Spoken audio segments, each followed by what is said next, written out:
Rasulillah Sayyidina Muhammad ibn Abdillah wa ala alihi wa sahbihi wa man tabi'ahu bi ihsanin ila yaumil qiyamah.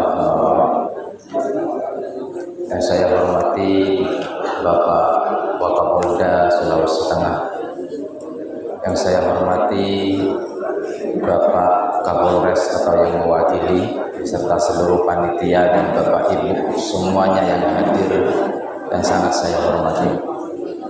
Alhamdulillah wa syukurillah ala nikmatillah wa la haula wa la quwata illa billah. Saya dibisiki untuk berbicara nuzulul Quran,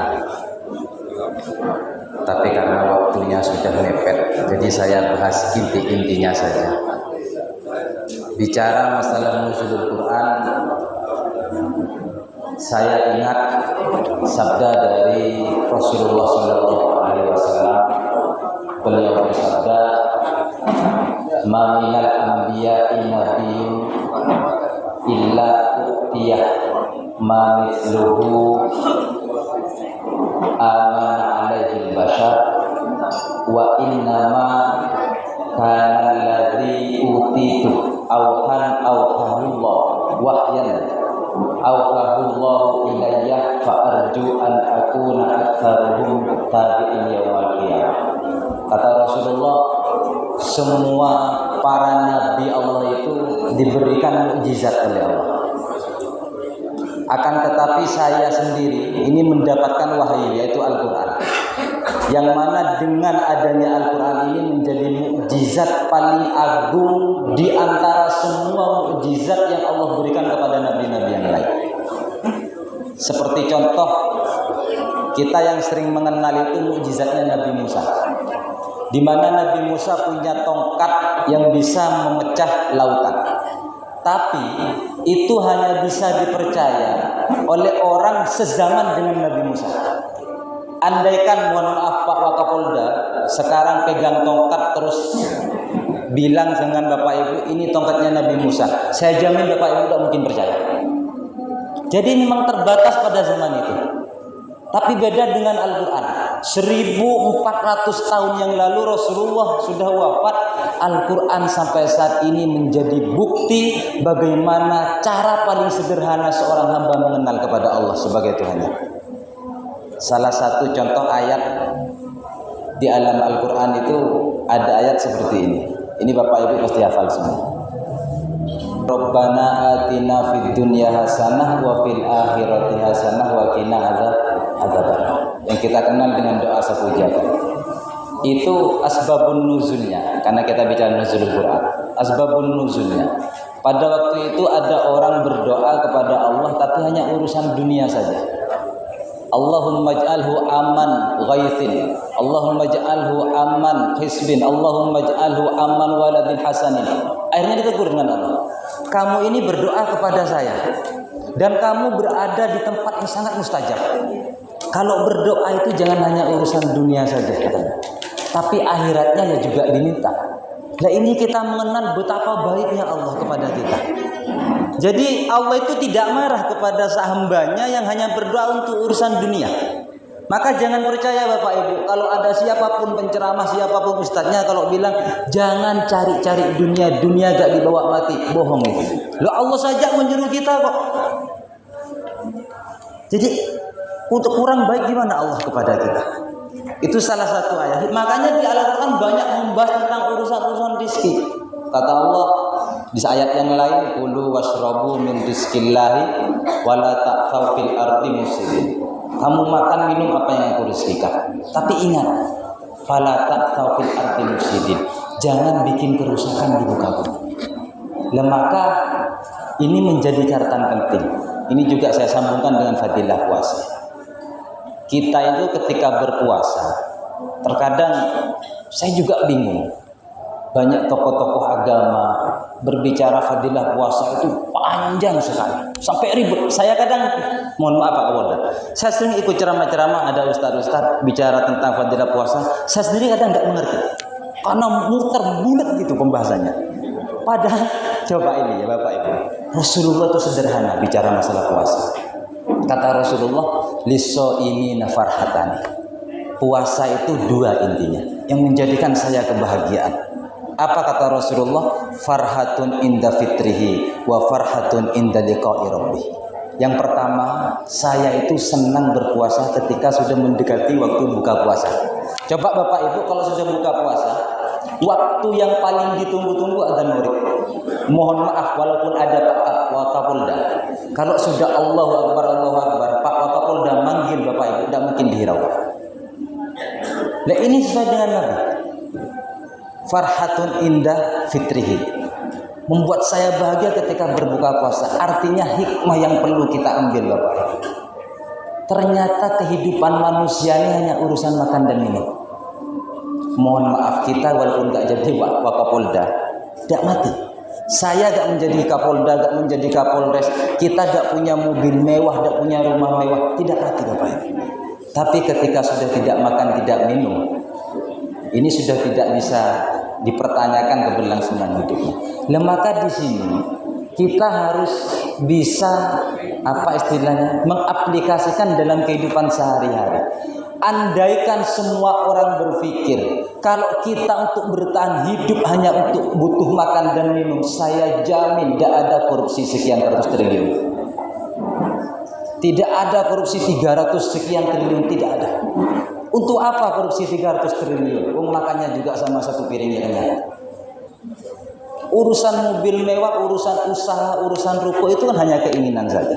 Maka saya mohon bagi yang umat muslim ketika membaca Al-Quran, bagi yang senang baca Al-Quran, jangan hanya senang, tapi belajar bagaimana mengaplikasikan Al-Quran dalam nilai-nilai kehidupan sehari-hari. Karena kalau tidak seperti itu, ini fatal. Terakhir saya kasih penutup sekaligus bekal untuk Bapak Wakapolda, di mana sekarang karena saya juga sangat alergi Pak Wakapolda dengan gerakan-gerakan radikal yang apalagi mengatasnamakan agama Islam. Nah, ini kalau ketemu dengan Nabi, kata Nabi yaqra'unal Qur'an lam yujawiz hanajirahum. Ini orang yang bisa baca Al-Quran tapi hanya sampai tenggorokan. Bahkan Nabi di Sahih Muslim itu sampai seperti ini Pak Kapolda. Seandainya saya dapat orang itu la'uqatilannahu, saya akan binasakan. Lah ini salah penafsiran saya. Tidak ada Al-Quran, saya jamin. Dan saya yakin di sini juga ada teman-teman kita dari non-Muslim. Semua agama tidak ada yang mentolerir gerakan radikal, tidak ada. Apalagi gerakan kriminal. Biasanya yang sering disalahpahami, ini saya juga bicara masalah keagungan Al-Quran. Mereka yang sering berbuat radikal, Bapak Kapolda, seperti teroris dan semacamnya, itu salah penafsiran yang sering mereka jadikan dalil itu asyidda'u 'alal kuffar wa ruhama'u bainahum. Bahwasanya kita harus keras kepada orang kafir. Yang dimaksud orang kafir di situ adalah muharibin yang sedang berperang.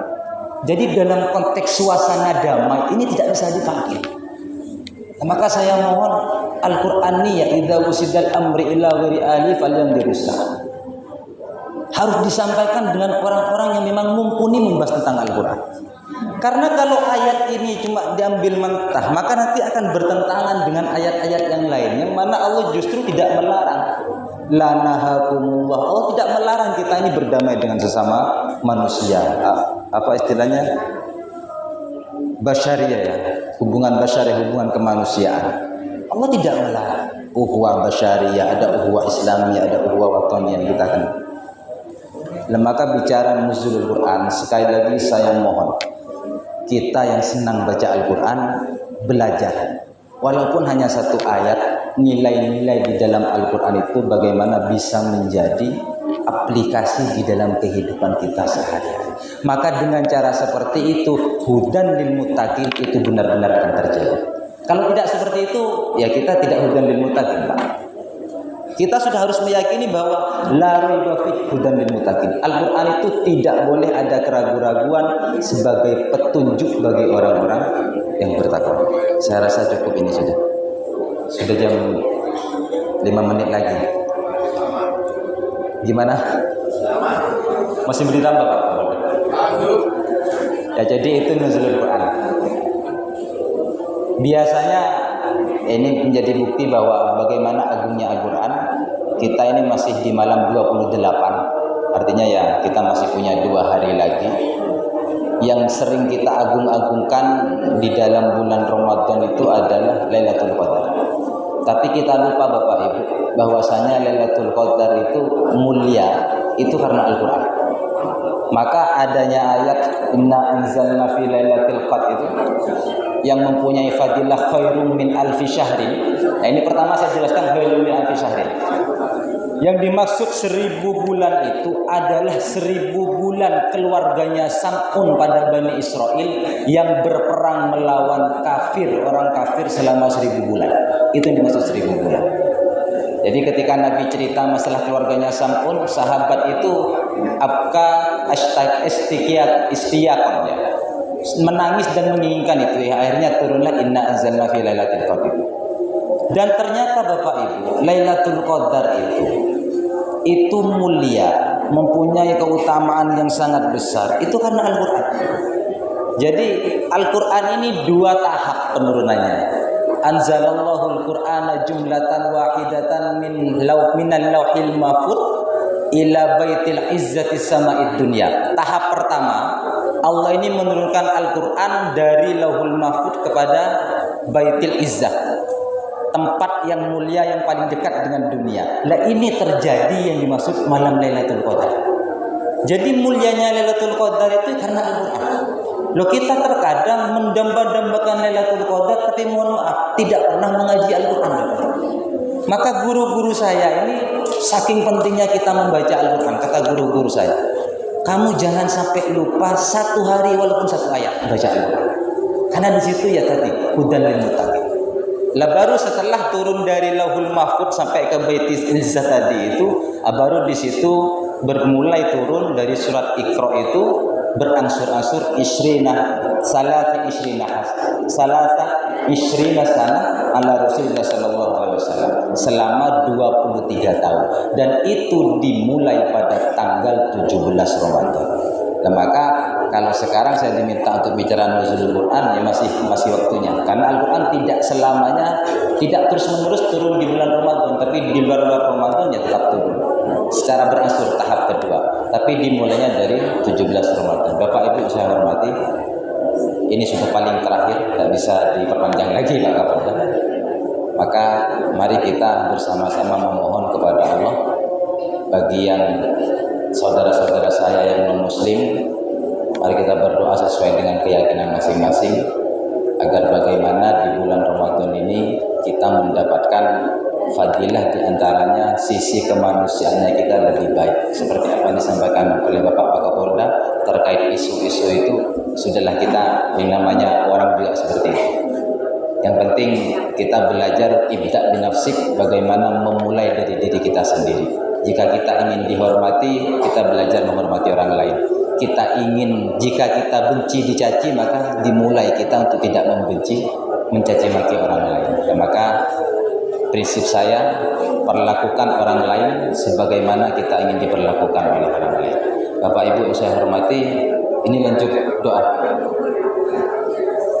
Kita memohon kepada Allah, yang non-muslim silakan sesuai dengan keyakinan masing-masing, agar bagaimana yang terpenting pertama yang harus kita minta kepada Allah di bulan puasa ini, kita mendapatkan ampunan dari Allah Subhanahu wa taala, dan kita diberi rizki yang barokah, terutama umur dan kesehatan yang barokah, sehingga kita bisa berjumpa lagi dengan bulan Ramadan di tahun yang akan datang. Amin Allahumma amin. Ala hadiniya wa ala niyatin kulus. Al-Fatihah.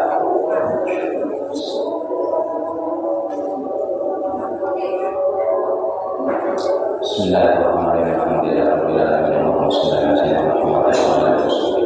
Allahumma atina bi ismina wa rasulina wa qawatina wa hadana wa qawtina wa al-farana ala man zalamana wa ansurna ala man adana wa la taj'al musibatana fi dinina wa la taj'al ad-dunya akbar hammina wa la maqlaba ilmina wa la tusallit alaina wa la yarhamuna. Mari untuk doa buka puasa bersama-sama. Bismillahirrahmanirrahim. Allahumma lakasumtu wa bika amantu wa ala rizqika aftartu bi rahmatika ya arhamar rahimin. Rabbana atina fid dunya hasanah wa fil akhirati hasanah wa qina adzabannar. Sallallahu ala sayyidina Muhammad wa ala alihi wasallam. Walhamdulillahirabbil alamin.